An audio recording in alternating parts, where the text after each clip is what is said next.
Time to abandon ship. Oh no! Here we go!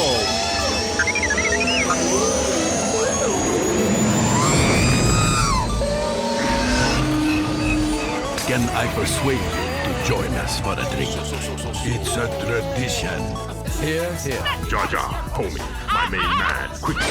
Before the Separatists attack, get into the escape pod. Hey! This is escape, and we're the pod.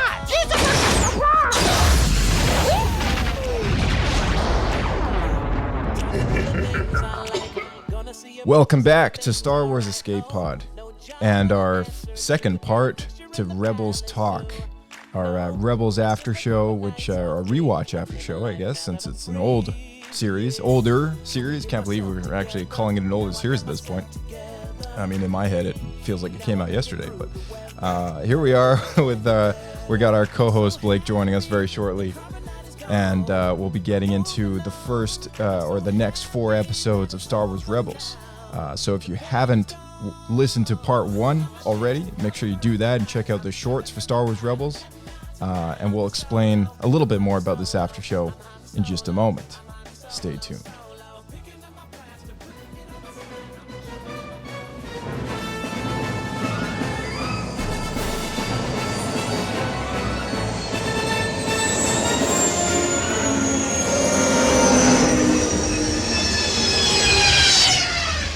Another happy landing.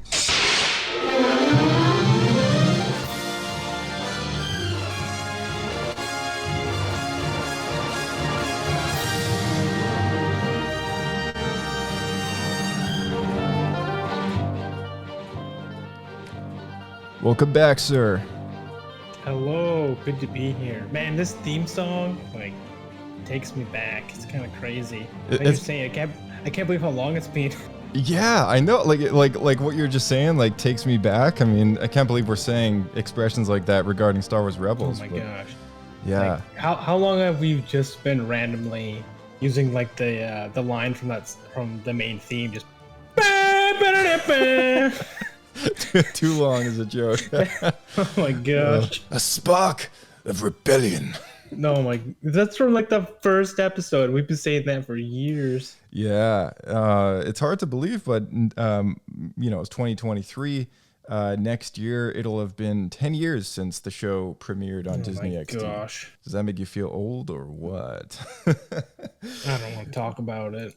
It's crazy, dude. It's unbelievable. It's oh man. Yeah, I know, right? Here we are, starting our rewatch podcast. And Rebels Talk is, for those who are maybe just tuning into Star Wars Escape Pod, welcome to the podcast. Normally we have a bit more of a generalist Star Wars kind of outlook. We just talk about what's current. We talk about what's going on, right? The new episode on Disney Plus of whatever, or what have you. Whatever's fresh, yeah. Yeah, what's fresh? Yeah, occasionally we'll do the book review every now and again, game review. We'll have the light speed episodes catching up on news and headlines in under 15 minutes. But Rebels Talk is kind of geared for anyone who wants to go back and rewatch Star Wars Rebels, or maybe you've never seen Star Wars Rebels and you want to watch Star Wars Rebels, which is words out on the street. Dave Filoni's kind of admitted it. It's basically Ahsoka coming out this year is basically Rebels season 5. So a lot of people are excited for that, and for the first time ever, are going to be watching Star Wars Rebels. So, you get to join us at home in doing that. Every single week, the goal is to either have a regular podcast episode or perhaps a Rebels Talk episode in its place. And on the odd occasion, we'll even have 2. It's just a matter of figuring out which day of the week Rebels Talk is going to drop. But, stay subscribed. Got to keep you on your toes. Yeah, exactly. So, all the more reason to subscribe to the podcast, and that way you can stick with us. Find us on YouTube as well. That way you don't miss a single thing. Premieres typically come out on Tuesday at noon or 1 o'clock. And you'll never miss an episode. But fortunately, even though this is Rebels Talk Part 2, last time on Rebels Talk, part 1 of Rebels Talk, we actually went over the preliminary things for the show, which is like the 4 shorts that kind of introduce us to the main characters of the series, as well as the novel that predates the show, as well as a junior novel that also predecesses the show as well. But today, Rebels Talk Part 2, we're going over the first 4 episodes of the show. This is actually like season 1 content. So for those of you, I mean, I'm gonna hit the spoiler button here. There's a spoiler button. Spoilers ahead. Bro, you're 10 years too late. Yeah, spoilers ahead, though, for people who have not seen Star Wars Rebels. You're just tuning into the podcast. I mean, the whole point of this after show rewatch thing is that you guys can follow along with us at home. So make sure you always read the description of any Rebels Talk podcast. Just check the description. There's going to be a formatted kind of view down below as to which episodes we're actually talking about that day on the show. The list always reads top to bottom. That's how you would want to watch it on Disney Plus or at home. And then you tune into the podcast and you can join us for 30, 45 minutes, whatever it ends up being, just kind of diving in and breaking down these episodes, making connections and more. So how does that sound, Blake? You got anything to add on to that? No, I think you covered it pretty well, and I think we're up for quite the adventure. Awesome. I'm really looking forward to this. So I don't know. You got the soundboard there on your end. How about you cue the hyperspace, and we'll kick things off with a bang. Oh man! All right, everyone, all aboard the Ghost. There we go. We're taking off. Oh, I don't know if it's working. There it is. Nice. All right. Is it actually hyperspace? I feel like it just sounds like the motor kind of burns out. Yeah, it kind of does. It's like when the Falcon fails. That's how it is on the escape pod. That's why it's the escape pod. So we're still floating here. Yeah, that's right. Not going anywhere. Oh my gosh. Time to abandon ship. That's right. All right. So, season 1, episode 1, Spark of Rebellion, part 1. This is a very strange anomaly for the entire show. It's going to be different. Part 1 and part 2 launched as a TV movie, so technically they are part of season 1. Technically, they're also not. But we're counting part 1 and part 2 as the first 2 sections of season 1. In this season that they released on like Blu-ray or DVD, it was 2 episodes. Yeah, exactly. So I think that's what it's supposed to be. Like a special just for premiere, I think. Yeah, people were first introduced to the first 2 on the same day, and it was classified as a TV movie. But yeah, you're right. On Disney Plus, I believe it's like the first. It's just a regular season format. So the description that I'm going to read though for this episode also applies to the next one. So we're going to combine the topics of season 1, episode 1 and 2 kind of together a little bit. And that's just kind of breaking format slightly on this first one, but let's dive right in. So season 1, episode 1, Spark of Rebellion, part 1. Cast includes the main cast for the show includes Freddie Prinze Jr. as Kanan Jarrus, Taylor Gray as Ezra Bridger, Vanessa Marshall as Hera Syndulla, Steve Bloom as Zeb Orrelios, and Tia Sircar as Sabine Wren, Dave Filoni as Chopper. David. That was a secret, hey, for a long time. It was a big mystery, like who voices Chopper, right? Like Dave didn't want to admit it. And what's funny is because Chopper's a droid, makes just random grunting noises after the all the effects. So David got to use a very salty sailor's mouth whenever playing Chopper. Yeah, that's right. You gotta check. Sometimes you can figure out that he's like cussing if you like pay attention. Yeah, if you listen very closely, you might hear the faint sound of a droid cuss. Yeah, that's right. David Oyelowo, I gotta try and figure out if that's actually how I pronounce that. As Agent Callus, Jason Isaacs as the Grand Inquisitor. And that applies for the entire season 1. Those are the main characters you got to worry about. Any guest stars, we'll definitely talk about that on a per episode basis. So this episode, or the first 2 parts, I guess, were directed by Stuart Lee, Stephen G. Lee, and Dave Filoni as supervising director. Writers included Simon Kinberg, guest starring James Earl Jones and Jason Isaacs in this first set of episodes. James Earl Jones.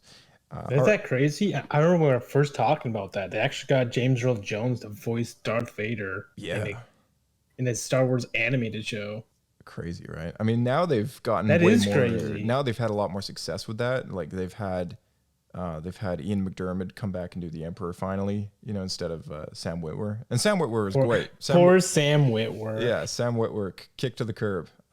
But yeah, I mean, like he was great. He was a great kick to the curb, Whitler. Yeah, Whitwer. There we go. Whitler. Where's Whitler? Where's Whitler? All right, here we go. Oh man, that should be the line. Where's Whitwer? Where's Whitwer? Oh, where's Whitwer? Got to make a Star Wars book. Where's Whitwer? Yeah. Oh gosh, I was just thinking a hashtag, but all right. Go to the next level. Yeah. Oh, wait a minute. Hold on. I think I hear him. Do you hear him? You can call me Lothal. At last we will reveal more news on the podcast. There he is. Oh my god. There he is. He was here the whole time. Yeah, couldn't find him, and he was here on the escape pod with us. Yeah, sitting over there. Right? It's like Dave Filoni. It just all of a sudden there he is. All right. Just keep to themselves in this little 10 by 10 room. Exactly. All right, here's the summary for the first one. Street thief Ezra Bridger is an orphan on Lothal, an Outer Rim world. He interferes with a theft of blaster rifles from the Empire by 3 ghost crew members. Leader Kanan Jarrus, Mandalorian saboteur Sabine Wren, and Lasat strongman Garazeb Zeb Aurelius. Ezra ends up stuck with the crew while making their getaway, and also meets Twi'lek pilot Harrison Dula and her C-1 astromech droid Chopper. Ezra finds a lightsaber and a holocron in Kanan's room and steals the holocron. The rifles are sold to buy food and information from the black market dealer and crime lord Cicatro Vizago. The food Vizago, that's right. A bit of a scumbag. He's the guy we always want to be when we play Star Wars D&D. Exactly, yeah. Let's just call him Scumbag Vizago. Oh, his first name's too hard to pronounce. I'm just going to edit it right now. Scumbag Vizago. The food is given to displaced people of Lothal, while the information leads them to the location of several Wookiees captured by the Empire. However, this is a trap. And this is a trap. And Ezra is captured by Agent Kallus. Ezra somehow opens the holocron and sees a message from Obi-Wan Kenobi. Ezra is saved by the Ghost crew after learning where the Wookiees have been sent, and during the rescue of the Wookiees, Kanan draws out his lightsaber, revealing himself as a Jedi, and together with the Wookiees, he defeats Agent Kallus and escapes. Having proven himself by opening the holocron, Kanan offers to make Ezra his apprentice. So that's the first 2 parts of Spark Rebellion, and let's just dive right in. I'm going to kick things off with the intro of Vader's hologram. James Earl Jones' cameo instructing the Inquisitor, the Grand Inquisitor that is, about hunting the Jedi down. At this point, I feel like this scene just doesn't really hold up if you're already familiar with the chronological events. I mean, this is like 14, 15 years after they've been introduced, kind of right after Revenge of the Sith. If anyone read the Darth Vader comics, if anyone's played Jedi Fallen Order, if anyone's played Jedi Survivor, if anyone's watched Obi-Wan Kenobi, I mean, there's so many things now which has taken place between the events of Episode 3 and Star Wars Rebels, whereas when this show first came out, this was the show that introduced Star Wars fans to the Inquisitors. Do you think there's been some retro canon going on through this? I just felt, it's been a hot minute since I've seen this show. I mean, I've seen it a few times, but rewatching it now after all this other content's kind of been made available, I just feel like the scene at the beginning when Vader's instructing the Inquisitor, just what he says, like you must hunt down and destroy any remaining Jedi, and it's like, okay, seriously, like that's his job for the last 15 years. You're really going to brief him on what to do, Right, fair enough. I just think like get to work. The scene is awesome, but like I feel like it just doesn't quite hold up if you're binging Star Wars in a chronological saga point of view. It just doesn't really fit that well. That being said, I mean, for younger viewers who maybe this is their first experience watching Star Wars, or for anyone who really doesn't know who the Inquisitors are. Maybe they haven't seen Obi-Wan Kenobi.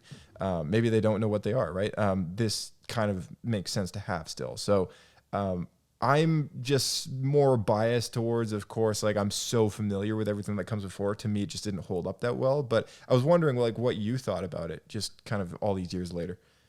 What's funny is just because I watched it when it came out, I didn't really think about it, to be entirely honest with you. But yeah, it does make you wonder then, like, why is Kanan never seen what they are, seen like Inquisitors and stuff before, right? It seems like they're probably pretty common. At least if you're a Jedi, you would have more knowledge of this existing. Yeah, and you know, with the A New Dawn novel, it's been a while since we've read that, of course, but it's the event of the Grand Inquisitor, and we'll get into when this happens in the next podcast episode that we do, when the Grand Inquisitor finally kind of actually does come, you know, minor spoilers, face to face with our protagonist of the story.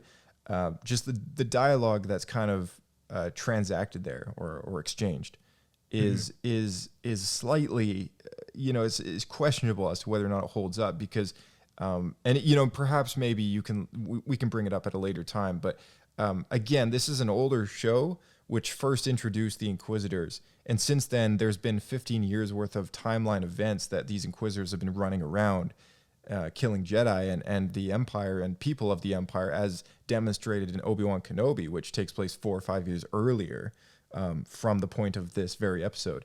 The random schmuck on the street on Tatooine knows who the Inquisitors are. So yeah, that's the weird part, is they're that common. Yeah, People know, because I do question that a little bit. Like when we watched Obi-Wan, the series, and the Inquisitors just show up and are walking around Tatooine, like, people actually know who they are. They just think they're like Imperials. Right. Yeah, exactly. And well, I mean, there's that storekeeper that they go into the shop, and they start questioning him about, you know, he's like, do you know who we are? Yes. You know, I think that's what the Grand Inquisitor says, like, you know who we are? Yes. And then the shopkeeper is like, you're Inquisitors.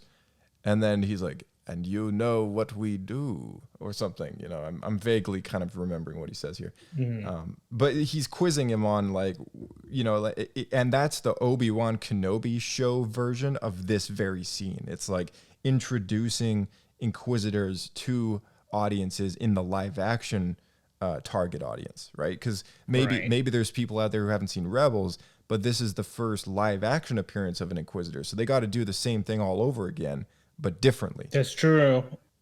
So I mean, it's not like Darth Vader. You don't have to reintroduce who Darth Vader is at this point, right? Like, you just know, right?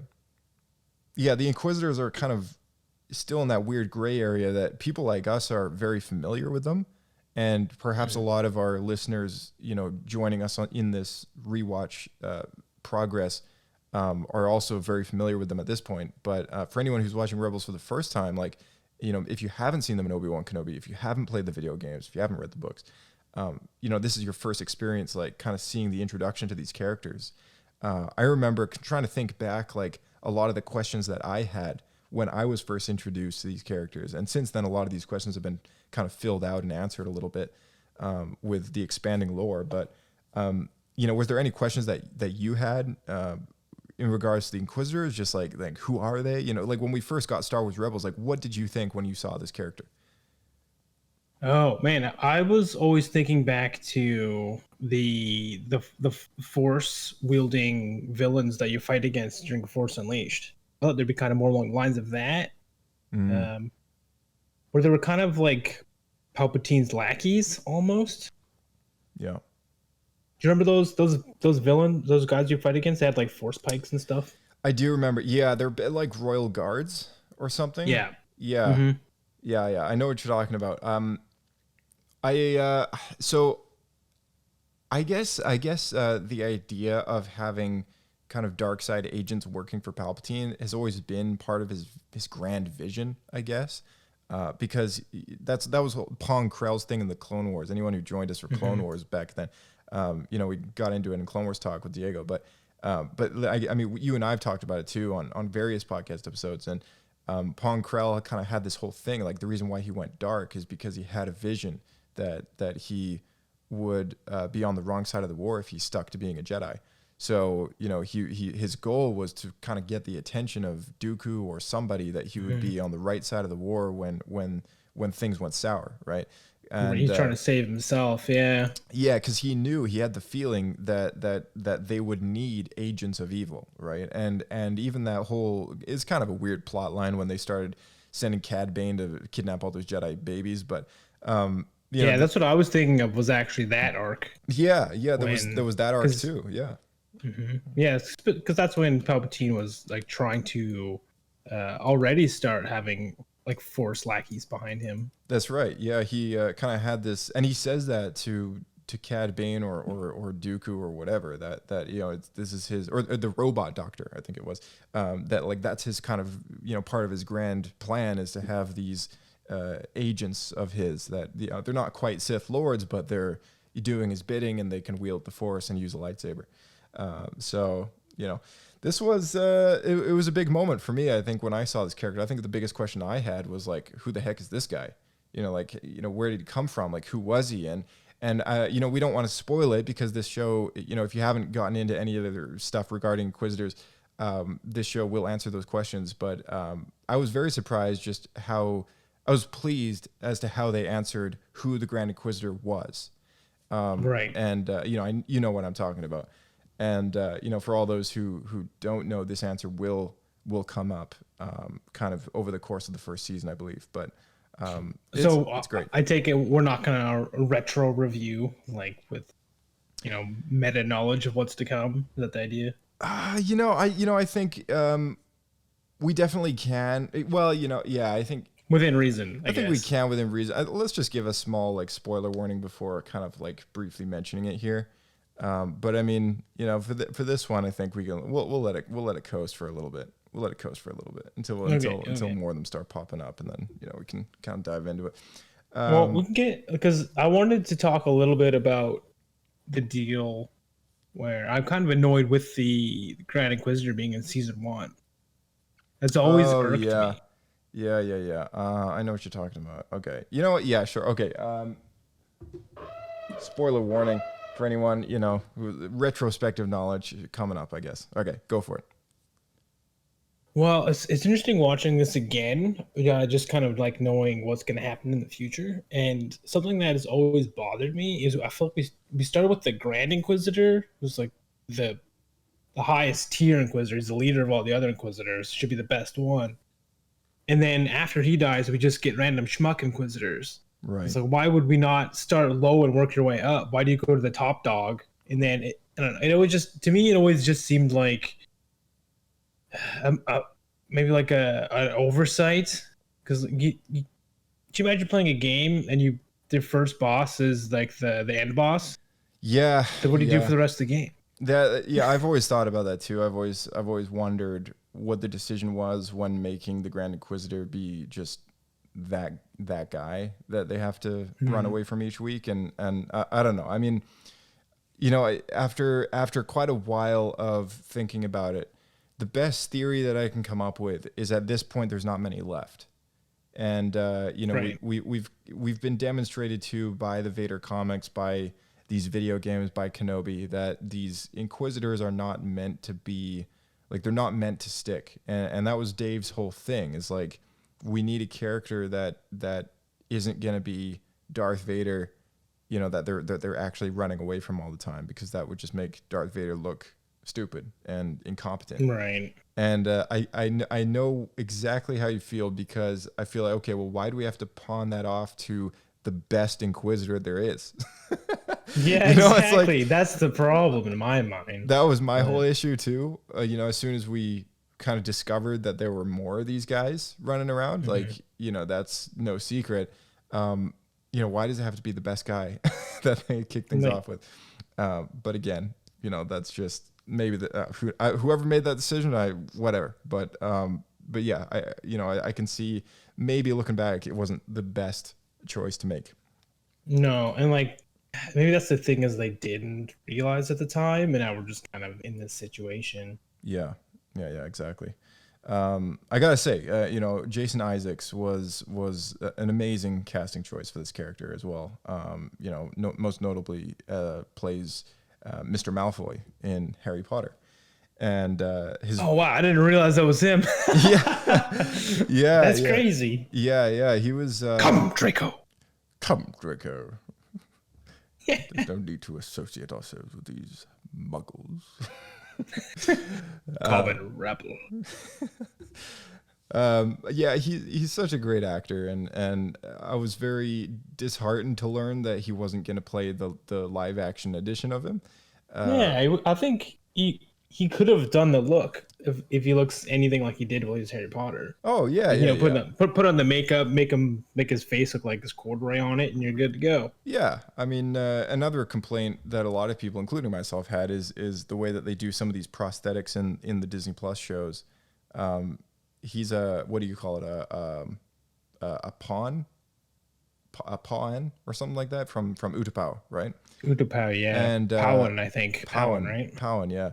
And we've seen these before in episode 3, and they've very elongated heads, right? And so it's not exactly the Rebels art style that does that to him. It's just a part of his species. And when we saw him in Kenobi, I mean, he would just look like a bald dude with lines on his face. And I wasn't too happy with that. The main thing is the race was already established in Revenge of the Sith when they were introduced. So why did they not look like that? They did the same thing with Cad Bane. So I don't know what the heck's going on. They can't match. Yeah. They can't match the original, like on-set live character design. It's the prosthetics. It's how they want the prosthetics to be managed. How they did Cad Bane, how they wanted to do Cad Bane was that the mouth was actually being driven by the actor's mouth. Yeah. So, which I get, but if they actually approached it from how they did it in the original trilogy, where they don't speak at all, it's easy. They're just background characters. So the mouth is much lower, I right? Get that. But I do in the events, in events like that. Just do CG then. Exactly. It's a mouth. It's like that's not hard. It's like, anyways. I think it could have been handled better, but that's just me. Okay, so moving on from the Grand Inquisitor, though, Ezra and Sabine clearly have like a very unique kind of relationship at first, again, retrospective knowledge here, or I guess just pre-existing knowledge of kind of what's to come. So again, we're gonna begin doing mild spoilers for anyone who hasn't seen further down the road, but their relationship ends up becoming more of like a brother-sister thing. And Ezra's clearly kind of taken by her, though, I think, when he first meets her, because she's supposed to be this pretty teenage girl, maybe like 2 years older or 3 years older than he is. And I just thought, it's a fun, lighthearted kind of attitude that they have, and the whole tone of the show, when I was watching this again, I thought to myself, it is so much more lighthearted than Clone Wars is. And it is, yeah. Sure. It's worth kind of addressing that elephant in the room, because this show did have to premiere on Disney XD, whereas Clone Wars was made for teenagers, which premiered on Cartoon Network. And the age difference for how those networks are each kind of geared for a specific audience, it's not like you can have Clone Wars play on Disney XD for kids under the age of 11 or 12, because that just wouldn't be suitable. So they have other ways of doing it. Now Disney Plus is like the best way to do it at all, because you can just slap that little sticker on there and people can choose to hit play or not. But when these Rebels was the last animated show, I believe, other than Resistance, I think we talked about this last week or something, that premiered on cable television. Yeah, like real television, not like a streaming service show, but like this was a television show. So there was an on-demand air date, but again, I mean, this air date coming out October 3rd, 2014 for this episode, like it was this was clearly on cable television. So they had to target audiences of kids that would be within respective age of actually watching this sort of stuff, and they had to keep it light. So my question to you is like, you know, it was a bit of a 180 from the darker seasons of the later half of the Clone Wars, being the dark times, or at least the very tail end of the dark times. Like, how did you feel kind of knowing that this was going to be a show about rebels in the days of the Empire, you know, at the heat of the Empire, when the rebels, you know, rebellion wasn't really a thing yet. You know, what did you think this was going to be like? And then watching it, seeing this very lighthearted humor, script, everything, you know, what were your thoughts? Well, I mean, it's a kid's show, so you always have to kind of look at that with a caveat. But from what we got, it's really just based on EU then, right? And what we heard from Obi-Wan New Hope, where he talks about it being the dark time before the fall of the Jedi. So you'd think that everything, people would be really repressed and living under a tyrant, right? Yeah. Like, I would think of, say, Soviet Russia or something along those lines, where people are just looked at just as tools, right? Or just something to be used or cast aside. Mm-hmm. Yeah. And you kind of get some of that. It's with Rebels, and you kind of see it in these first few episodes where it feels like it should be closer to Revenge of the Sith than it is. Maybe this planet's just far from the core, so it took a long time for the Empire to really move in and start taking over. But you can see the people slowly falling under the boot of the Empire. Mm-hmm. Yeah. And, you know, and this is easily a much more kind of amateur audience than the one that Andor is trying to target. And maybe, for sure. And maybe that's why. Maybe they chose a planet that's farther away from the core, that can start more lighthearted, and they can, like, they can make it fit into the universe with people being more upbeat and stuff, right, while targeting a child audience. Maybe that's why they decided to do that. And it seems like it's a really slow, kind of easy-paced planet, right? It seems like it's this farming planet. Everyone is just kind of chill. It'd be like living in a small Midwest town. Yeah, yeah, and being a Midwest town, I could see them. Mm-hmm. But well, being in a Midwest town, I would imagine that, you know, Imperial presence isn't like, you know, crazy terrible at that point, right? Because like you said, like the Empire's been expanding, you know, as this time's gone by, and this is about 4 to 5 years before A New Hope. So the Empire's been around for a while. The Empire's been around for like 14 years. So they're finally kind of utilizing planets like Lothal, but as we've seen in Andor, like it just kind of keeps going, right? It keeps inflating, and it's worth noting that Ezra's perspective of his homeworld is how the Empire slowly corrupts that planet as time goes by, right? So the tone will at least dampen a little bit more as time goes by, but yeah, you're right. I mean, you know, it's a good way to kind of keep things lighter, you know, at the start, so that things can still get worse. But you are right. It does feel like, intentional or not, it definitely had to do with aiming for that younger audience. And if that, you know, pulls away from what it would have been like if this was in a larger audience category of show, like, I would say it's kind of hard to tell at this point, but it is possible. It's definitely possible. Yeah.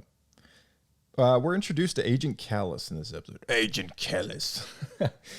Working for the ISB, the Imperial Security Bureau. And he's basically the Imperial version of like a spy, investigator, elite agent, combination of all sorts. You know, they're a commander, person in charge. You know, they kind of like... They're Nazi SS, right? Yeah. It's like having your best, like, you know, top CIA agent on the case kind of thing. And he's got incredibly talented combat skills. But He's a great character. I've always loved Agent Callus. I think he becomes an incredibly well written character. Oh, for sure. Later on. Yeah. Oh man, we can get into it later, but it's really interesting to see the parallels between him and Hux in their storyline, and just see how incredibly different they're handled. Oh, absolutely. Yep. This episode really got into this test. I mean, we talked about in the summary when Ezra steals the what was it? The finds a lightsaber and a holocron in Kanan's room, and he steals the holocron. And it turns out that this is all part of like an elaborate test that Kanan has, because he kind of suspects that Ezra is like a force compatible person. Is it the right term? Force user, but not really using it. Force sensitive. Yeah. Force sensitive. Yeah. He's just naturally force sensitive. Yeah. I don't know. I get that they want to, set the precedent that he is gifted in the force and move things along, but just one thing that always annoys me is just the speed of learning stuff in different series. It's like, you would think that Luke should be one of the most gifted, like, force users, right? Should pick it up really fast. Same as like Anakin. Yeah. But and Anakin probably would have been similar in regards to comparison. Like, why did Luke struggle so much? He becomes the most powerful force user the galaxy's ever seen, and he's the son of Darth Vader, and yet he struggles to move noodles. Like, he has such a hard time. Yeah. And then people like Ezra open a holocron the first day. It's like, what is happening? Yeah, I know, right? I mean, it's one of those things that I think really, yeah. I mean, it's a Pablo question to answer, but I mean, if I was just to give you my straight up answer, I mean, it's written for kids. They got to just move the pace along. Like, but it's canon now, man. That's canon. I know. That's one of the reasons. Again, Rebels is not my favorite show, and I'm gonna do my best to absolutely try and not crap on it like every week, because I did enjoy the show, and I think I mentioned last time, this show has aged better on me than I expected, and I agree with that. I didn't hate the show. I just felt bitter about it because it canceled Clone Wars and so on and so forth. But I think looking back at it now, knowing it's been written for a younger audience, like, what it's done for the lore, it's expanded it in so many ways, then I appreciate it more now. And because I don't have the bitter, polish on me, I'm able to kind of actually laugh at some of the humor that goes on in these episodes, which plays well into the lighthearted script. Of course, the rare hairless Wookiee thing was hilarious. I thought that was amazing. Right. Like, when they're pulling that job, trying to sneak aboard the ship. That was a good sneaky Easter egg there, I thought. It was, yeah, because of course we talked about last week how this show is very visually based on Ralph McQuarrie, and the Lasat species in Rebels is based on the original concept for the Wookiee. And so, them kind of disguising, or not even disguising, but just straight up like, hey, this is a rare hairless Wookiee. Yeah, it's a kind of tongue-in-cheek kind of joke. Yeah, and I gotta say, Steve Bloom was really, what a great job trying to like gargle a Wookiee growl, right? He did a really nice job at like just making it sound really authentic at first, and then it kind of fizzles out into like a failure, and then the stormtroopers kind of look at each other like they just know it's not legit, and then he's like, oh, whatever, and then he just clobbers them one. He just gives up. He's like, it's not working. So good. And yeah, that was the end of the part one. So part two kicks off with Ezra. He decides to help the group, but he's captured for making his choice to be selfless. That was a big thing in this first episode, because he's lived his life as like the Star Wars version of Aladdin.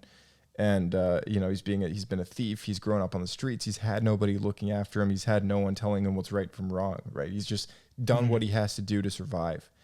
And, he has every reason to regret his decision after he gets captured. And, the crew of the rebels, they escape, and they don't realize that he's been taken until after they leave.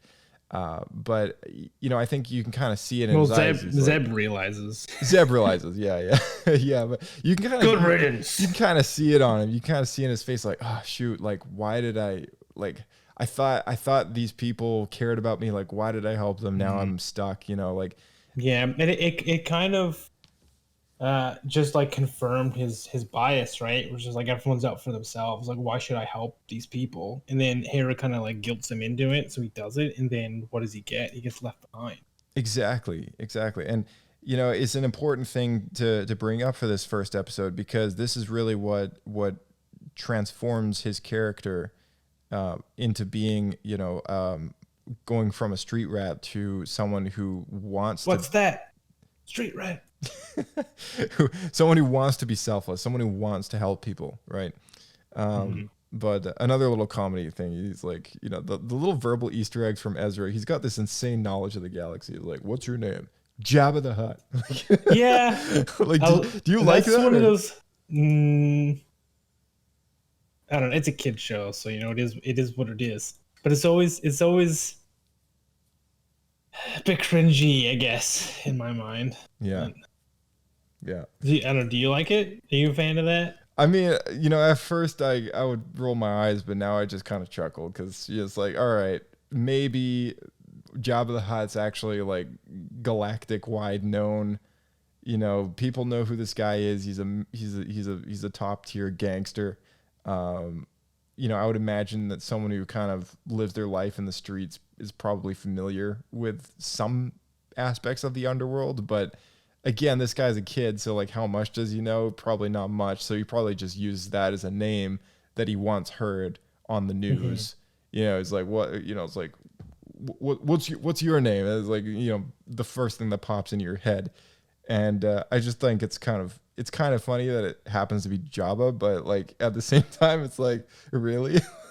Yeah. So like yeah. You think that's gonna work? All right. Right. Good luck. I think the even funnier aspect about it is that Agent Callus just goes along with it. He's like, yeah, very well, Jabba. That's always makes me wonder though if he actually legitimately like thinks that's his name. I think he's just kind of playing along. He's like, oh, whatever.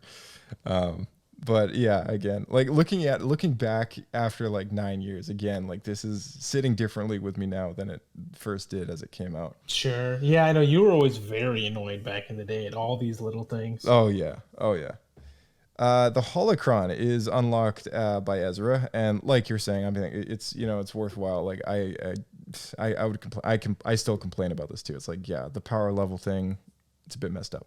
It's been messed up for a while now, though. Not just this show, kind of across this whole spectrum. I even complain. Yeah. I would even complain about like the Obi-Wan series. Right. Yeah.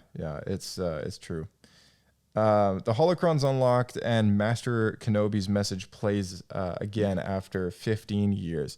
The message is later played to its full extent in the episode or in the series or whatever.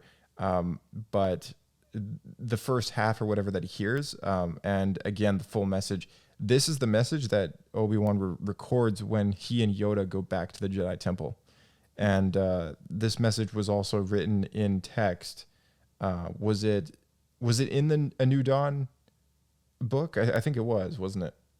Sorry, what was that? The Obi-Wan's recording his message that he plays on the holocron. I'm not even sure. I just remembered it from Revenge of the Sith. Well, that's the thing. You don't hear him record the message in Revenge of the Sith. That's the craziest part. Get to the very end of it, right? You just see him push the buttons, and it kind of goes into the library or into the beacon or whatever. But you never. And then he just turns to Yoda and said, I've sent a message, the warning all Jedi to stay away.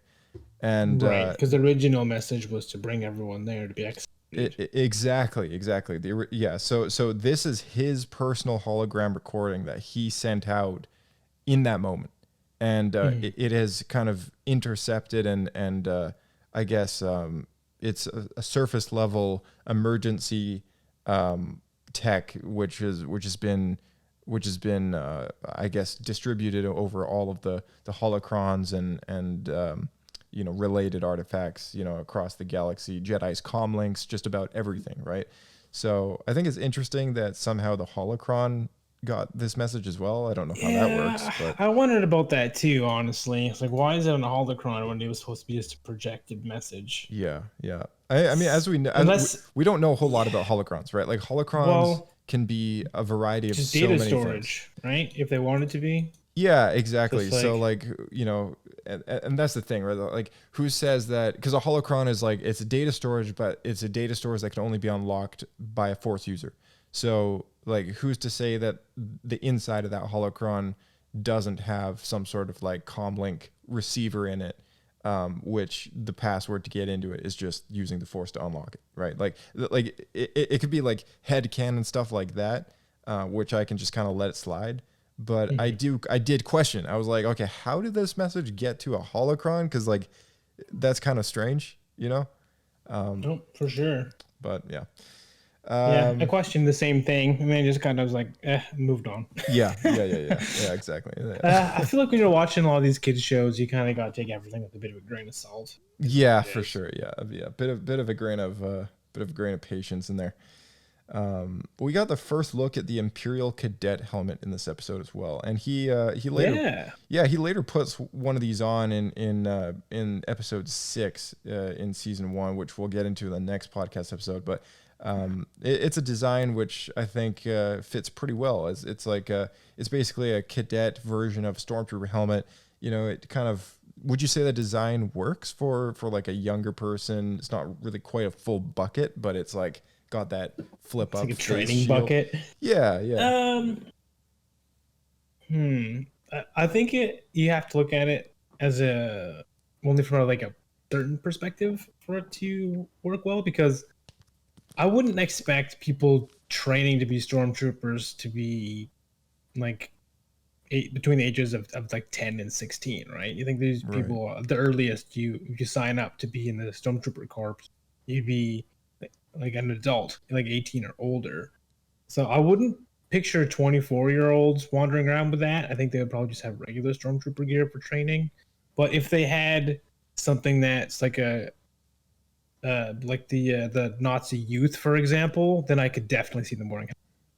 Right. Yeah. I think that might be the idea too, is that, because the Empire is supposed to be reminiscent of that time period, right? And you know what that actually is reminding me of as well is they have the children's Mandalorian helmets now as well. That's right. So maybe it's just like a youth thing.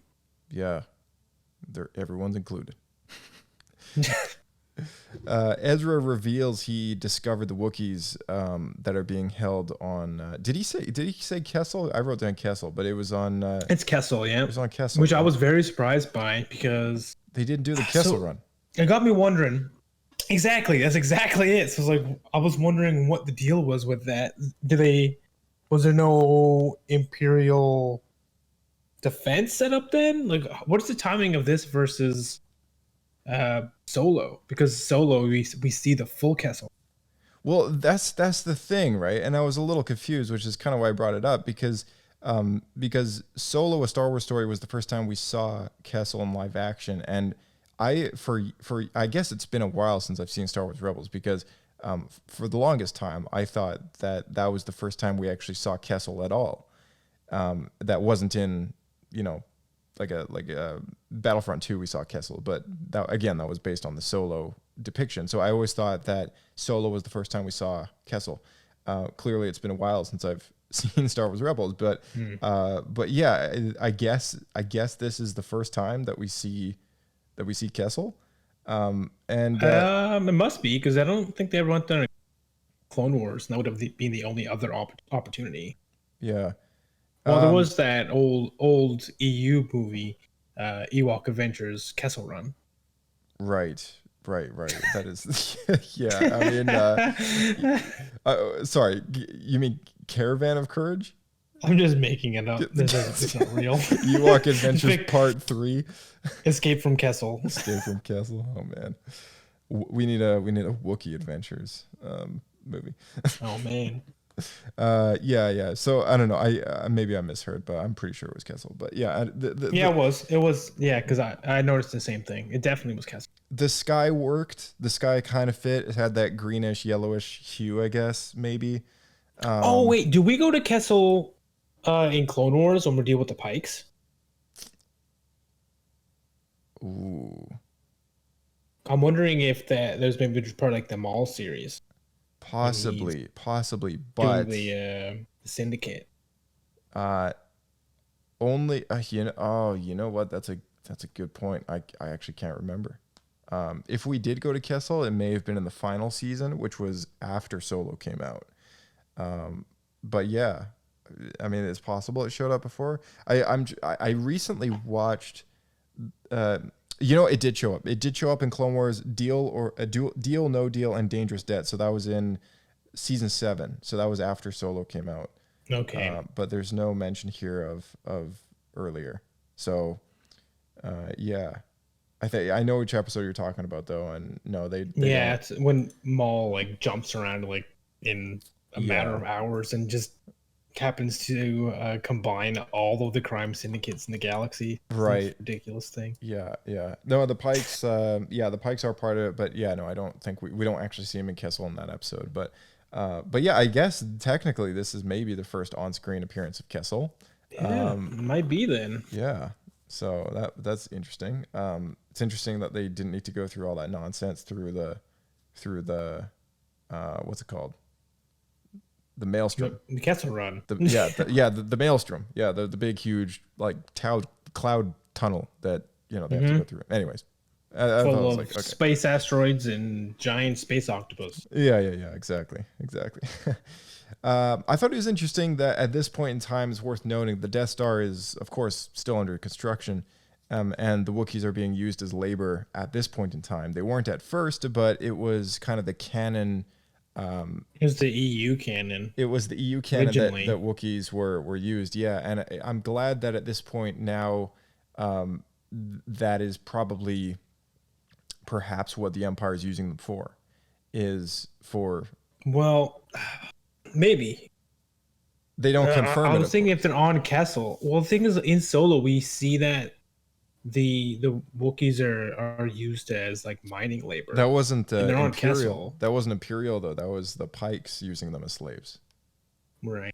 So Well, under they're both Imperial, slaves. yeah. Well, under Imperial Overwatch Management. management, yeah. Under Imperial, Probably not the management- best term for slaves, but Right. Well, like, what could they be doing under the Empire though? Like mining for spice? Like, there's no way. well, I mean, at the same time, it's like the Empire is defending the Maelstrom in Solo. Maybe, unless they're just trying to stop criminals from getting to Kessel. I think it was just one of those. Do like, they have? checkups or something like that? Like they were.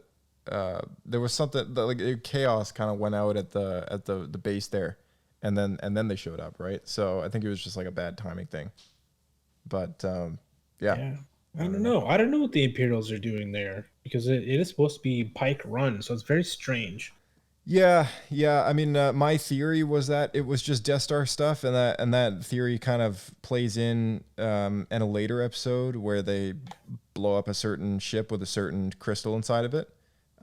So I think How ambiguous. yeah. So I think I just always thought that they were there as a little canon nod to the point at this point in time, the Wookiees are being used as slaves to create parts on a desolate world.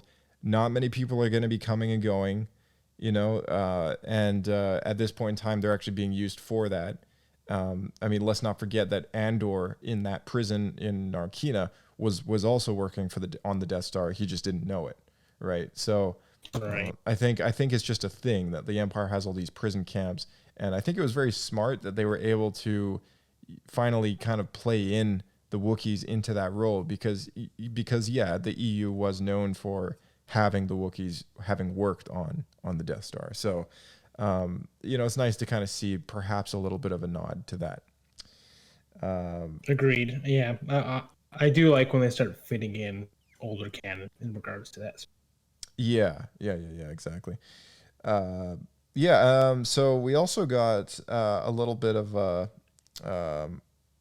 we also got a little bit of a moment when Kanan reveals himself as a Jedi when they go to rescue the Wookiees. You know, when they're pinned under fire. You know, he finally takes out his lightsaber, twists the top on, and Agent Callus, the ISB, the Stormtroopers, they all witness this event. And now, all of a sudden, this rebel cell that Kanan's a part of, he's made them all a high-value target by doing this. Yeah. And I was trying to remember what the moment was like in A New Dawn in which he did the same thing. Because I feel like in A New Dawn, he had a similar moment where he revealed himself as a Jedi, but then there were no witnesses. Yeah. So... No, there was one. And it was a I was... Yeah, you might be right. Like, there were no remaining witnesses. In A New Dawn, it was actually exactly the same as a Cal Kestis, where someone was falling to their death and used the Force. Right, yeah, very similar to Cal Kestis, yeah. It was at a mine. He was working in asteroid mine, I think. Yeah, you're right. Yeah, it was something like that. So what did you think of this moment? Like, you know, when he reveals himself, like, it's a pretty epic moment, but like, was it a little underwhelming looking back at this moment, knowing that, you know, just thinking to myself, I thought like, well, you know, it's cool and all, but he also just like kind of doomed his family. Yeah. Like, no, that's exactly what I was thinking too. Is I didn't feel like they were pinched in enough that was their only option. Right. Like, he seemed pretty quick to use that as a way to get out. And the thing is, from then, like, they never really leave Lothal again. Like, maybe in later seasons it becomes more common, but they really stay local to the planet in this season for sure. And it just brings down so much heat on them. It just seems like such a terrible decision. Yeah, it's like we can almost blame Kanan for the events of like the following 4 seasons. Like, yeah, honestly, you kind of can for a lot of it. Like, the planet still would have been industrialized, and the people would have been like harassed and have all of their farms and everything stolen. The planet polluted, but the level of security is definitely significantly worse because of Kanan. Oh, for sure. Yeah. The Inquisitors, of course, contacted to hunt down the Rebel Cell and the Jedi, of course, at the very end of the episode. Hence the reason why we were introduced to him at the beginning. And Agent Callus calls him up and goes, hey, there's a Jedi. And so goes the hunt. All right. Season 1, Episode 3, Droids in Distress. This episode was directed by Stuart Lee. Writer was Greg Wiseman. Guest starring Phil Lamar, Anthony Daniels, Kath Suki, I believe it is, or Susie, and Paul Rubens. Paul Rubens, most notably the voice of DJ Rex. They actually got Rex to play Rex? Oh, yeah. They brought him back from Star Tours days. That's cool. Yeah, and Anthony Daniels, who needs no introduction as C-3PO. And Kath was, she's been previously hired as well. She was the voice of Mon Mothma in the Clone Wars. So not incredible amount of dialogue or anything like that, but she, I believe, plays the senator in this episode. So this episode came out in October on the 13th, 2014 on Disney XD. And summary goes, the Ghost crew steal a shipment of disruptor weapons from Minister Maketh Tua to sell to scumbag Vizago. Vizago. Yeah. Accidentally bringing the Imperial service droids C-3PO and R2-D2 to what the heck is going on with my little thing here? Oh, there we go. Imperial C-3PO and R2-D2 with them in the process. Zeb objects to the mission. And let's not forget, C-3PO and R2-D2, they're considered Imperial service droids because they work for Bail Organa, who is an Imperial senator. We can't forget that. Right. I was wondering what the deal was with that, because in my head, they were already part of the rebellion and like it were on like a covert mission. Right. Well, and that's the thing. Obviously. Like, technically they are part of the rebellion, but like, you find that out kind of later, of course. But anyone who's seen Star Wars movies, like, you kind of know that they're not villains. So, yeah. Oh yeah. But what's funny is I don't think that 3PO is aware. R2 obviously is, but I think 3PO has no idea. Right. Yeah. Zeb objects to that's always the case. That's always the case, right? Like, R2 always knows what's going on. 3PO is just kind of there for selling the idea that they're innocent. Yeah, that's true. Yeah. Zeb objects to the mission since the same weapons were used to nearly wipe out his species, the Lasats. Agent Callus intercepts C-3PO's distress call and follows the Ghost crew to Lothal. Zeb sees that Agent Callus uses a bow rifle, a weapon only used by the Lasat honor guard, which Callus has taken from a guardsman he killed himself. In the duel between Zeb and Callus, Ezra saves Zeb by instinctively using the Force combatively, yes, for the first time. Thank you. Pushing Callus away and knocking him unconscious. Allowing the crew to escape after setting the weapons to self-destruct as a diversion, Kanan returns the two droids to their rightful owner, Bail Organa, who he somehow doesn't recognize, and surveys R2-D2's recordings of the Rebel crew's actions.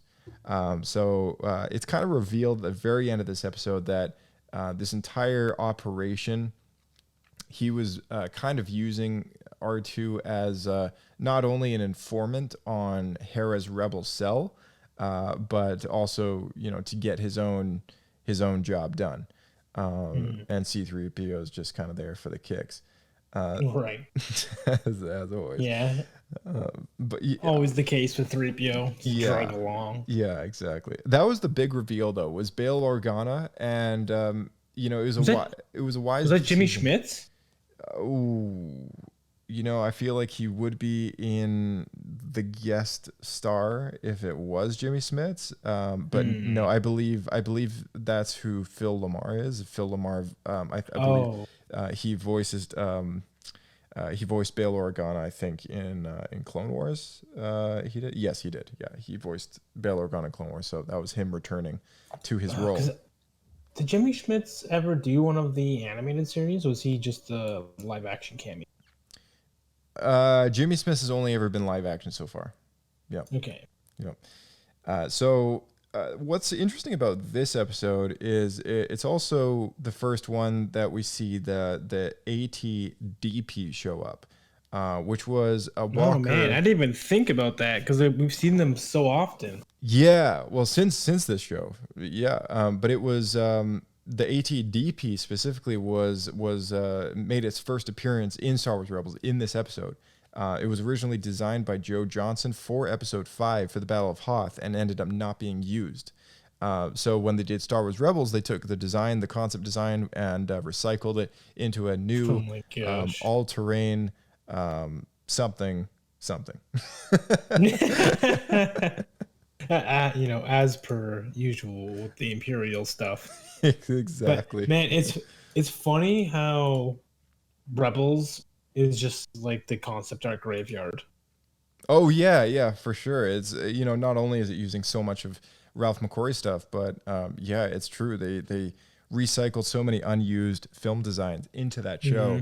Even in this episode, they have the original. There's another random protocol droid that's just there in the background, and he is the original design for 3PO, I think. Right. Yeah. I mean, that's a design that more recently actually popped up in live action. They used that design in one of the more recent Mandalorian episodes, I believe.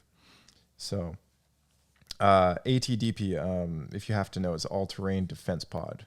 That's what it's called. Okay. Yeah. All right. The T7 disruptor rifles, which were part of the plot of this episode, that killed the Lasats. Did you have any kind of opinion on these T7 disruptor rifles, or was it just me that was like, it's high? Oh, they caught my eye. They caught my eye for sure. Because, well, not only do we know, as we'll learn in the episode, is the history with Zeb, but that's also the same weapon. Not that specific disruptor, but that's what like Mando's weapon is. It's a very a famous weapon, right? And Boba Fett's told not to use any disintegrations. Yeah, There's a lot of Easter egg cameo situations with Disruptor Star Wars. yeah, for sure. It's specifically, disruptor rifle is known more so to take down vehicles and such. It's like a rifle for taking down vehicles, which isn't a rocket launcher. I mean, that's I don't really know what the big deal is with these models specifically for taking out Lasats. Like, I don't know if it's like, I mean, I know they're basically just a Star Wars version of a high-powered rifle. Like that's basically what it is. They're very destructive and known to have destructive effects on organic life forms, which is expected when you're handling any kind of weaponry. Am I wrong? Is the disruptor not the weapon that makes your molecules separate? A disruptor. Well, yeah, I think that's the idea. Like, it's fatal to anyone who gets shot by one, but it's specifically designed for taking down vehicles and such. So for them to be used against people, it's like going to war with like an army with like rocket launchers or something. It's like, it's a little overkill. I think that's the whole idea, is that they're an overkill weapon. So yeah, it's like kind of like a brutality thing to have used them against, wiping out a whole race of people, which is the Lasats. And some history is revealed about that. I mean, Callus obviously had a lot to do with that. He was the one who ordered the troops to use the T7s against the Lasats. I thought that was kind of crazy. Hey. Sorry, I'm reading Disruptor canon. No, it's all good. Ezra force pushes Agent Callus, and this is the first time that Ezra uses the Force to a certain extent. And you were just talking about Luke and the noodle from Heir to the Jedi, the novel. But what were your thoughts when you saw this moment? Like, this very kind of like large force push. Like, this guy just gets slammed back into that thing, just like boom. I buy this more than Ezra opening up the holocron, as well as Ezra being able to press the button. Is it because it's a moment of distress? Is it because... Yes, 100%. That's exactly what it is. Because I think then you're gonna lash out, and in a moment of desperation, like, that's usually when stuff taps into that power. Manifest, right? That's like Rey. I'm not trying to justify it, but that's like Rey using the lightning on that shuttle, thinking that she killed Chewbacca or whatever. And that I think is a little even more so a bit overkill, since that's like you got to be Sith lightning, Sith Lord, to go that far. I don't know if I want to touch that right now. Yeah, that's like next level, kind of like off the charts with the whole power issue. But I'm kind of with you on that one. Like, it didn't bother me that the force push happened with Ezra this time, but I think comparing this with the holocron, I think I have more of an issue with the holocron thing.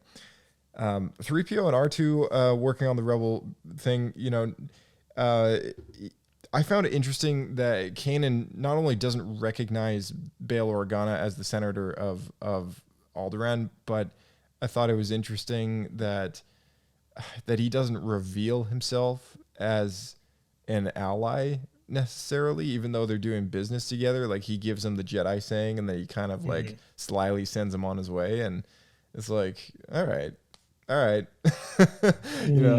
It gives us a sense of time, though, because clearly at this point in time in the show, Hera's crew is not part of the larger rebellion network. Yeah, that's one thing I was trying to keep in mind, because as obviously with like foreknowledge of what's coming in the future here, like, they're a cell, but they're not. It's not one cohesive rebellion, right? And this was a step that needed to be taken to actually create the name, the Rebel Alliance, because there has to be several rebel groups that make it.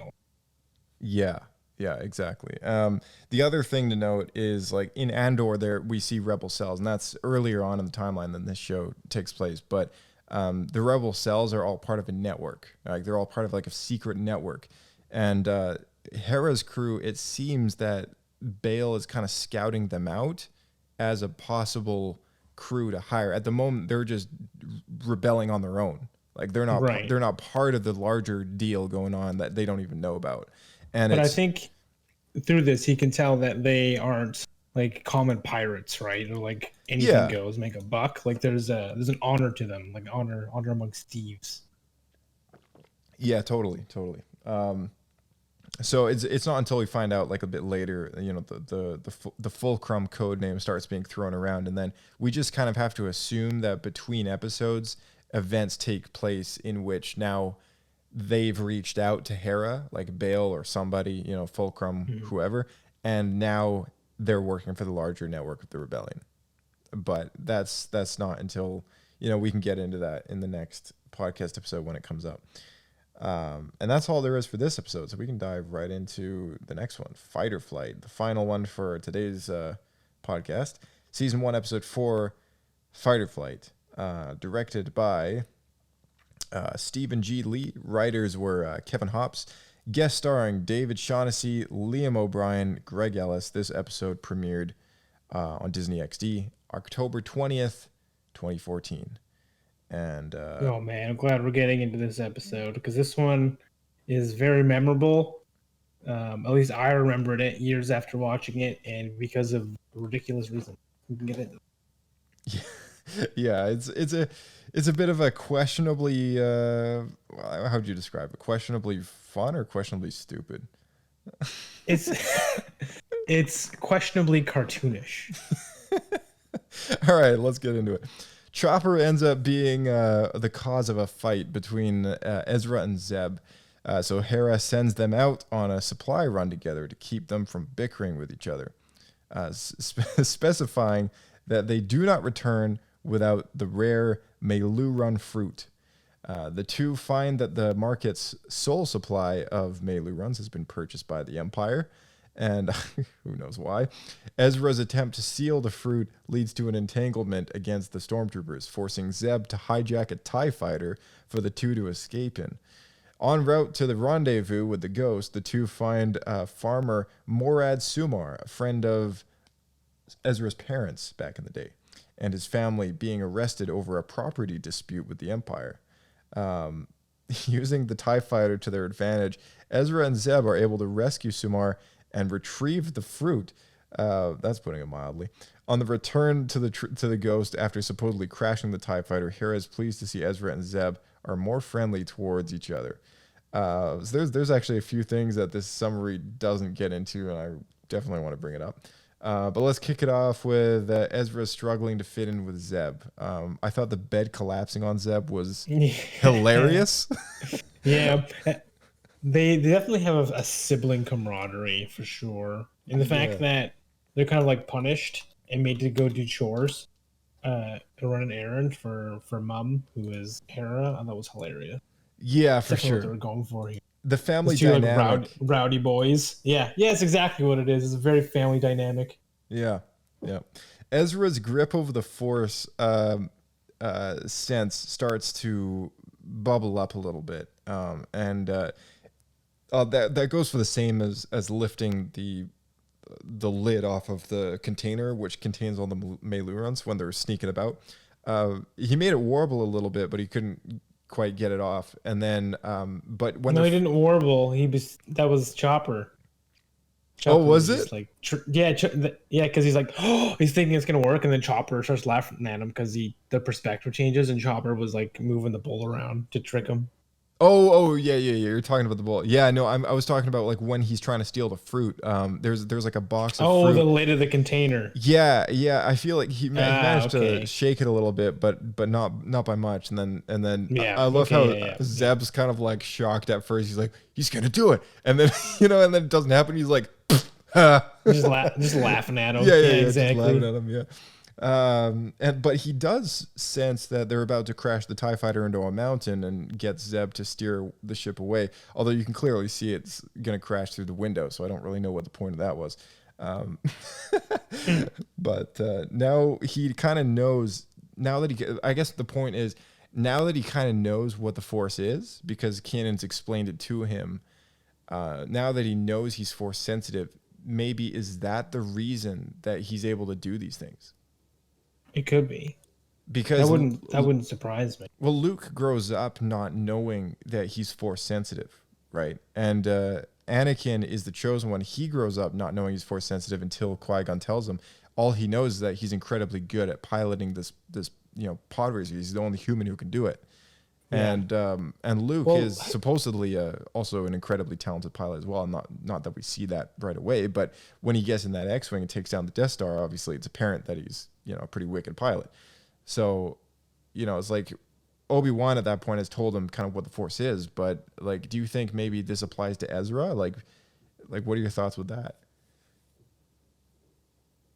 Yes, to some degree, but to me, I always relate back to like Rob earlier in this episode was Luke's training, because then at the point where he was trying to move the noodles, he was very aware of it, and it was in between episode 4 and episode 5, right? Right. Yeah, that was. He still was unable to do that. Yeah. Go ahead. Well, I was just thinking, like, you can kind of see that Ezra is also struggling. Like, it wasn't just like a first time was super easy. So I'll definitely give him props for that. And I guess they kind of got like speed it up a bit because it's a show. But if they were to stick to the original canon, which would be my preference, but it is what it is, I would think that it would need to be done over even like the first half of the season. If not, if that's too long, maybe the first like at least like 3 or 4 episodes of him trying and failing. Right. But instead, we get by the end of episode 3, he's kind of got a grip on it. Yeah.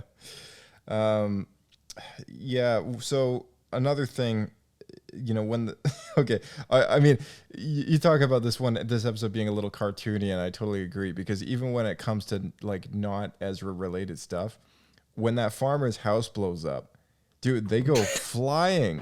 Did you see the way that like him and his wife just kind of like they just kind of get blown towards camera, and like the way that it's, I know the scene, but I didn't notice that. the way that it's animated is just so comical. Like I just couldn't help but laugh. Like I just felt kind of bad because like, Oh man, you could turn into a GIF, put it on the channel. yeah, you got to look it up. Go look up the episode and just kind of flick to that little scene, and it's quite funny. It's quite funny.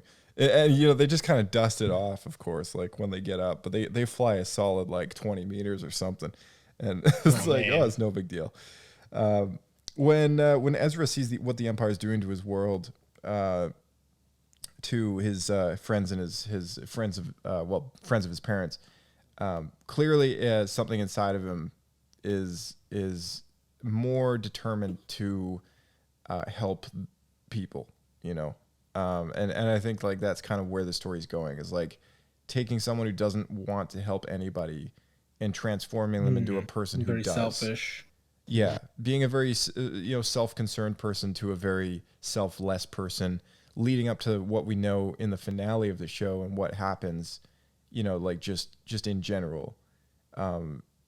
Ezra becomes quite the opposite of how he starts off, and I think like it's worth noting these little moments, because the character development for Ezra is it's well done. It's a well done character story, and it's very looking back at it now all these years later, and starting to pick up on these things that I may have not appreciated at the time, and these little scenes matter.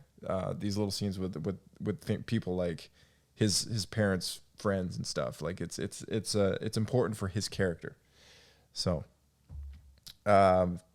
Ezra used the Force to unlock the prisoner's transport, and like you were saying, he's kind of got the handle on it. I don't know how long he's been training with the Force. I don't think it's been very long, but I feel like it's a little too early to have mastered undoing locks telekinetically. Yeah. Well, I think it's just like a push button, so benefit of the doubt in regards. Some lock that is. Yeah. Well, what was so ridiculous is I was thinking like all the people who were captured, they're inside these like exterior prison cells, which are ridiculous, but their arms didn't they weren't really tied down. That's how they were able to jump out. They're tied together. They couldn't just But he reach could over really- the wall and push the button He themselves. just do it exactly. So like, why didn't he just do that? Like he can clearly reach it. It's right ju- next to him. It's just as ridiculous as when Ezra was like, "You have to jump," and then the farmer guy's like, "We're moving too fast," and then Ezra's like, "So you'd rather stay prisoners?" And then they And then just they all jump. It's funny like, if they all- dude, Just like bug splats on a window. it's like that's all it took. Like just someone saying like, "You have no choice." Are you sure? Oh man, it was just like I just cackled at that one. I just thought it was so ridiculous. It was very ridiculous. Yeah, I agree entirely on that one. I did have a good laugh though, genuinely a good laugh when the stormtroopers after Ezra on the top of the moving transport, and he holds up the Meiluran when he's about to get shot in the face, and the stormtrooper pauses. And he's like, "Wait, you did all this This for fruit? fruit?"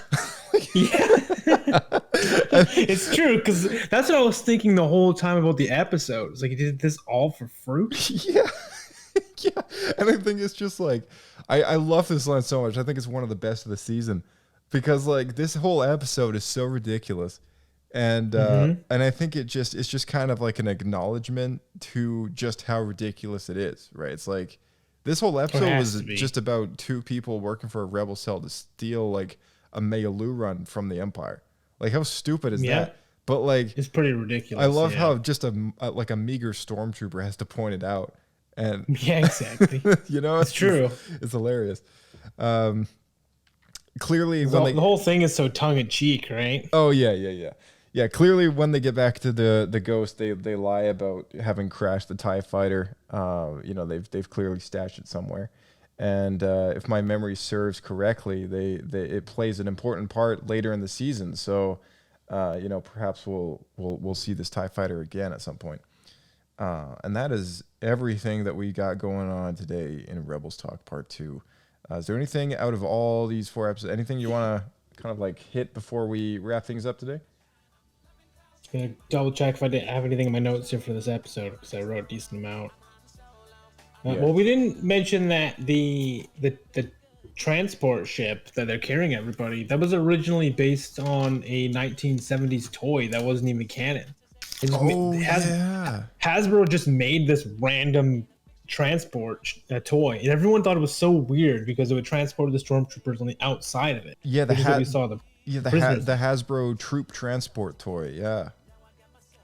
Or the vintage was it vintage is Kenner or Hasbro? But Oh, maybe it was Kenner. It might have been Kenner. I forget. I can't remember. Yeah, it must have been Kenner because it was back in. You're right though. That's a good one point. Yeah, thanks for bringing that up. And we later see them live action in Mandalorian. That's right. Yeah, they look just as ridiculous. Well, I don't know. They're okay. They just look like, you know, tank things, but they're fine. I think they look fine without people on the exterior, but people are forced to stand on the outside of it. Kind of silly. Yeah, yeah, I agree. Yeah, it's like you could just like you're just like a sitting duck out there. And oh man, I would say the most ridiculous part of this episode was when Zeb was flying with his feet upside down, hanging out of the TIE fighter, trying to grab onto Ezra to save him. Like that was it's- ridiculous. Those are the moments I'm just like, what is happening? Like, is this canon? Can people do this? How does this work? It's moments like that the humor I think kind of goes a little too far, and then I start to question like, okay, the humor has aged better on me compared to what it used to be, but back in the day, let me tell you, man, like when this episode came out, I was just done. Like, I was like, Oh man, I was like, it's about fruit.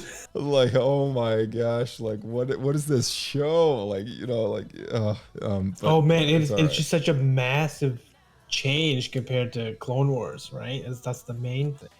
Yeah, it's And like it's a huge. You change. never see that in Clone Wars. No, you Like, never see that. Maybe a Jedi, but no one else would be able to do anything.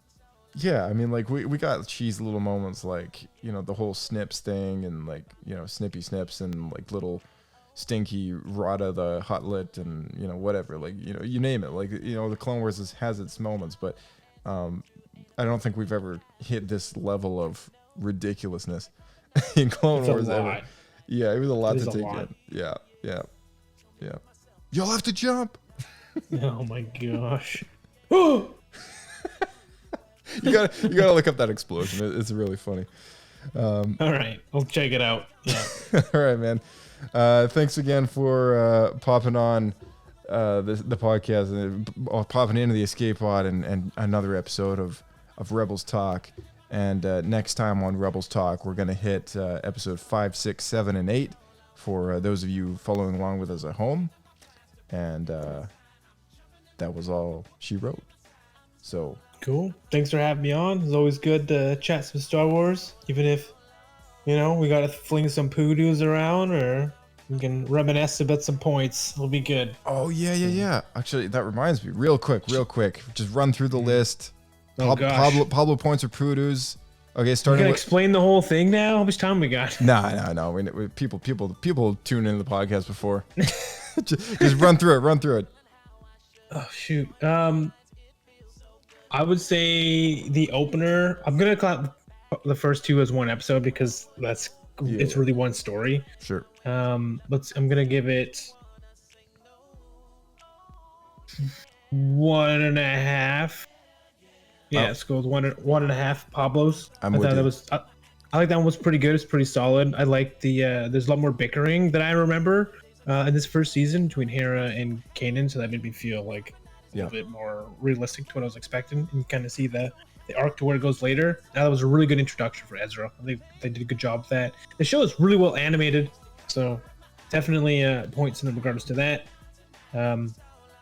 Episode 2. Which one was that again? I know number 3. Sorry, Droids in Distress. Right. I'm gonna give it a Bendu because it was a bit boring, and I feel like there wasn't enough going on. Maybe a little bit fillery. They're just trying to introduce Ezra a bit, I guess, like to the family.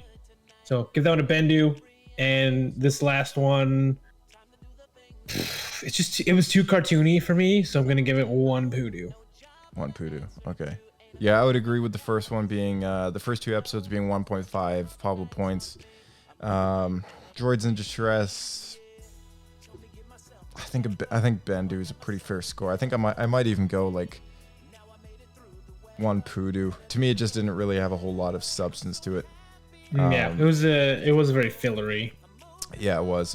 It was cool that we got to see Anthony Daniels back, but to me that wasn't enough. And then sorry, Anthony. Yeah, sorry, Anthony. And then Fight or Flight episode 4 was I don't know. To me, I think he was probably 1 Poodoo. 1.5 Poodoos maybe. It's not great. It's not great, but I mean, there's some moments that just kind of make it so ridiculous. I just had to chuckle. But overall, I mean, we enjoy Star Wars, so yeah. That's it, right? Yeah. So I'd rather watch a Poodoo of a Star Wars than nothing at all. Exactly. That's the spirit. All right, sir. Thank you again for coming back on Star Wars Escape Pod, and we will catch you in the next one. See you out there. Keep flying.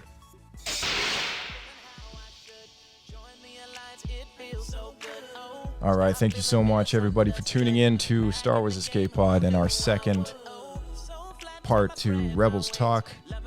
We will be back with more, and we're hoping again, as we first opened up, hoping to put one of these out each week going forward, leading up to Ahsoka. Of course, if you don't find a Rebels Talk coming out in the week that you would desire, just keep going, just keep watching more episodes, and these after shows will come out eventually, and you can just kind of listen to them as you go. So I hope that you guys enjoy the journey just as much as we are going through Star Wars Rebels, whether it's the first time or the 10th time or the 100th time. We're all looking forward to Star Wars Ahsoka, and Rebels is the path we must take. You can find us at swescapepodcast@gmail.com, at swescapepodcast on Twitter and Instagram. Join our Discord in the link below, and remember, with Rebels Talk, always check the description for those episode titles. May the Force be with you. And we'll see you in the next episode of Star Wars Escape Pod or the next episode of Rebels Talk. Life ain't got stress no more. Life ain't got stress no more. Life ain't got stress